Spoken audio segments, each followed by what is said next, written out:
अस्सलामुअलैकुम आदाब। मैं हूं मोहम्मद नाज़िश आलम। स्वागत है आप सभी का आपका अपना चैनल सीमांचल दस्तक। इस वक्त हम बात करेंगे 5 राज्यों के चुनावी नतीजों पर। जैसा कि आप सबको मालूम है, पश्चिम बंगाल, असम, केरल, तमिलनाडु, पुडुचेरी, इन 5 राज्यों के चुनावी नतीजे आए हैं। यहाँ हम बात ये करेंगे कि कितने मुस्लिम उम्मीदवार जीतकर विधानसभा पहुँचे हैं इन 5 राज्यों से।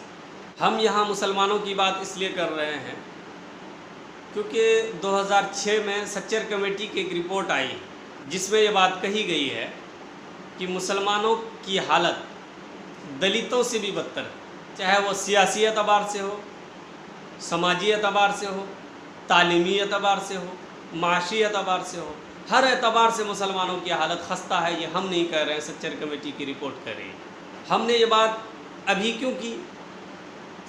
क्योंकि सच्चर कमेटी के रिपोर्ट के आधार पर हम ये बात कर रहे हैं कि क्योंकि सियासी एतबार से भी कमज़ोर बताया मुसलमानों को। अभी जो चुनावी नतीजे आए हैं, एक प्रश्न पैदा होता है, एक सवाल पैदा होता है, क्या इन नतीजों के बाद क्या उनकी हालतों में कुछ सुधार हुआ है? सियासत में जो भागीदारी मुसलमानों को मिलनी चाहिए, क्या उनको मिली है? या आबादी के एतबार से जो उनका हक़ था वो उनको मिला है या नहीं मिला है? इस पर हम बात करेंगे। पहले हम पश्चिम बंगाल की बात करेंगे, जहां ममता बनर्जी ने एक बार फिर मुख्यमंत्री की शपथ ली है। पश्चिम बंगाल में कुल 294 सीटें हैं विधानसभा की, जिनमें 292 सीटों का नतीजा अभी आया है, जिनमें 42 मुस्लिम उम्मीदवार जीत कर आए हैं। 42 मुस्लिम उम्मीदवारों में टीएमसी से 41 मुस्लिम उम्मीदवारों ने जीत हासिल की है। तो अब सवाल ये पैदा होता है कि टीएमसी ने कितने मुस्लिम उम्मीदवारों को टिकट दिया था, जिनमें से 41 जीत हासिल की है। तो ये जानकर आपको हैरत होगी कि टीएमसी ने, ममता बनर्जी ने 42 मुस्लिम उम्मीदवारों को चुनाव मैदान पर उतारा था, जिनमें 41 ने जीत हासिल की। अगर जीत का स्ट्राइक रेट देखा जाए तो 97 का स्ट्राइक रेट से, 97 के स्ट्राइक रेट से मुसलमानों ने टीएमसी से कामयाबी हासिल की है। लेकिन हम बात ये करेंगे कि पश्चिम बंगाल में मुसलमानों की आबादी कितनी है। जी हाँ, पश्चिम बंगाल में मुसलमानों की आबादी तकरीबन 30% है। लेकिन जीतकर जो आए हैं मुस्लिम विधायक, वो कितने हैं? 42 हैं। 30% अगर आबादी देखा जाए 294 सीटों पर, तो आज 80 विधायक जीत कर आने चाहिए थे। आबादी के लिहाज से हम कोई नई बात नहीं कर रहे। 30% की आबादी जो मुसलमानों की है, उन आबादी के एतबार से, हिसाब से अगर उनको टिकट दिया जाता तो उनके 80 विधायक जीत कर आने चाहिए थे। लेकिन सवाल ये नहीं कि विधायक कितने जीत कर आए, सवाल ये है कि उन्होंने टिकट कितनों को दिया। तो इससे कहीं ना कहीं ये अंदाज़ा लगता है कि जितने भी सियासी पार्टी है मुसलमानों को वोट बैंक की तरह इस्तेमाल कर रही है। उनका जो हक है वो देना नहीं चाहती, क्योंकि जो विधायक जीत कर आया है 42 विधायक, आबादी के लिहाज से देखा जाए तो 13% ही विधायक चुनकर आए हैं। अभी भी 17% विधायकों की कमी है मुसलमानों में। यही वजह है जिसकी वजह से मुसलमान सियासी एतबार से काफ़ी पीछे चले जा रहे हैं। लेकिन सवाल ये होता है कि ये 17% का जो गैप है, ये कैसे ख़त्म होगा? एक तरफ कांग्रेस और मौलाना अब्बास सिद्दीकी साहब की एक गठबंधन थी, दूसरी तरफ लेफ्ट का एक गठबंधन था, सभी को नाकामी मिली। अगर यूँ कहा जाए कि मुसलमानों ने 90% वोट टीएमसी को किया है, यानी वो मुसलमान जो आज से पहले कांग्रेस को वोट दिया करते थे, वो भी टीएमसी को वोट दिया है। टीएमसी ने फुल बहुमत के साथ सरकार बनाई है। अगर देखा जाए तो मुसलमानों की बहुत बड़ी भूमिका है इसमें, टीएमसी की सरकार में या ममता बनर्जी को मुख्यमंत्री बनाने में। बीजेपी ने भी इस बार पश्चिम बंगाल में 9 मुस्लिम उम्मीदवारों को चुनाव मैदान में उतारा था। हालांकि सब के सब हार गए। बीजेपी के मुस्लिम उम्मीदवार इस तरह थे: मुर्शिदाबाद से 4, मालदा से 2, उत्तरी दिनाजपुर से 2 और कोलकाता से 1 उम्मीदवार थे। किसी ने भी जीत हासिल नहीं की। अब हम बात करेंगे असम की। जहां मुसलमानों की तकरीबन 35% आबादी है। कुल विधानसभा सीट 126 है, जिनमें 32 मुस्लिम उम्मीदवारों ने जीत हासिल की है। AIUDF पार्टी से मौलाना बदरुद्दीन अजमल की पार्टी से 16 मुस्लिम उम्मीदवारों ने जीत हासिल की। वहीं कांग्रेस पार्टी से 13 मुस्लिम उम्मीदवारों ने जीत हासिल की। असम का जो चुनाव था बड़ा संवेदनशील था।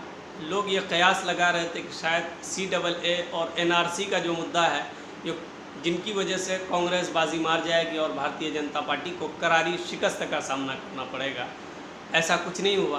कांग्रेस ने अकेले 92 सीट पर चुनाव लड़ा, 92 सीटों पर चुनाव लड़ा, जिनमें केवल 29 सीटों पर कामयाबी मिली। वहीं भारतीय जनता पार्टी ने 91 सीटों पर यानी 51 सीटों पर चुनाव लड़ा, जिनमें 60 सीटों पर जीत हासिल हुई। हालांकि बहुमत का जो आंकड़ा था वो 64 सीटों का था। भारतीय जनता पार्टी का जो गठबंधन था उन्होंने बहुमत हासिल की। वहीं लोगों का ये कयास था, एक अंदाज़ा था कि शायद कांग्रेस का जो गठबंधन है ये ज़्यादा मजबूत है, क्योंकि मौलाना बदरुद्दीन अजमल उनके साथ थे। इनके अलावा तमाम लेफ्ट की पार्टियां उनके साथ थी। लेकिन भारतीय जनता पार्टी ने लोगों का को जो वर्गलाने का काम कर रही थी कि अगर कांग्रेस जीत जाती है तो मौलाना बदरुद्दीन अजमल को CM बनाया जाएगा, इस तरह का जो भ्रम फैलाने का काम कर रहा था बीजेपी, तो उसमें काफ़ी हद तक कामयाबी मिली। उनको लगातार दूसरी मर्तबा सरकार बनाने का मौका मिला।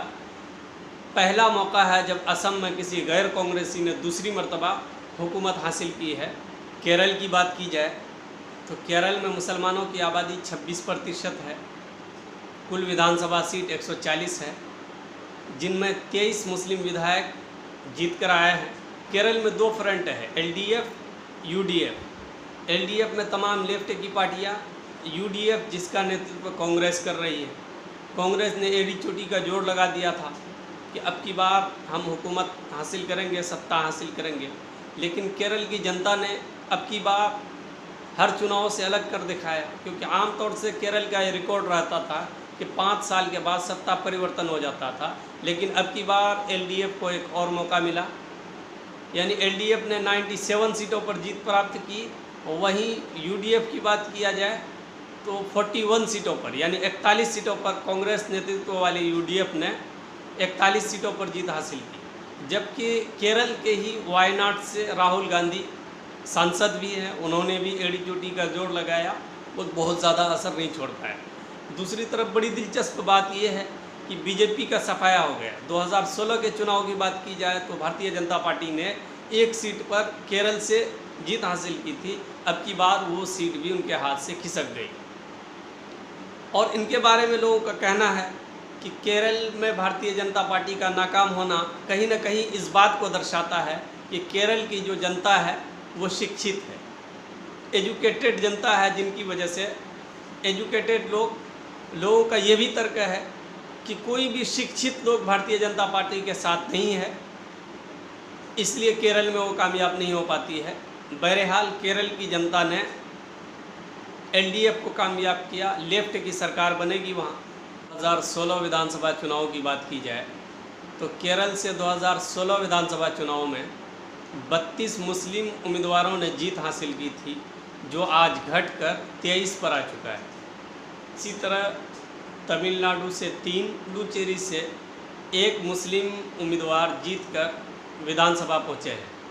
5 राज्यों के चुनावी नतीजों के बाद हमने जो आंकड़ा आपके सामने रखा है, इन आंकड़ों पर गौर करने के बाद ऐसा महसूस होता है कि सच्चर कमेटी की जो रिपोर्ट 2006 में आई है, उसी हालत में कहीं न कहीं मुसलमान आज भी खड़ा है। मुसलमानों के लिए एक बहुत बड़ा सवाल है, क्या मुसलमान सिर्फ डर के नाम पर वोट करेगा, या काम के नाम पर वोट करेगा, या अपने आप को मजबूत करने के लिए वोट करेगा? सबसे बड़ी पार्टी भारतीय जनता पार्टी की सियासी चमक दमक की सबसे बड़ी जो वजह है, मुसलमानों के ख़िलाफ़ नफ़रत, मुसलमानों के ख़िलाफ़ जहर उगलना, मुसलमानों के ख़िलाफ़ नारेबाजी करना, मुसलमानों के ख़िलाफ़ बिल पारित करना है। सामने हाथ सेकुलर पार्टियां जो अपने आप को सेकुलर कहती है, सेकुलर होने का दम भरती है, मुसलमानों को बीजेपी का डर दिखाकर वोट बैंक की तरह इस्तेमाल करती है। सियासत में भागीदारी की बात आ जाए तो वो भी मुसलमानों के साथ नाइंसाफ़ी करती है। ऐसी परिस्थिति में एक तरफ बीजेपी का डर, दूसरी तरफ इनकी नाइंसाफ़ी, इस तरह की परिस्थिति में मुसलमानों को क्या करना चाहिए, इस पर गौर व फिक्र की ज़रूरत है। 4 चीज़ें मुसलमानों के लिए बहुत ज़रूरी है।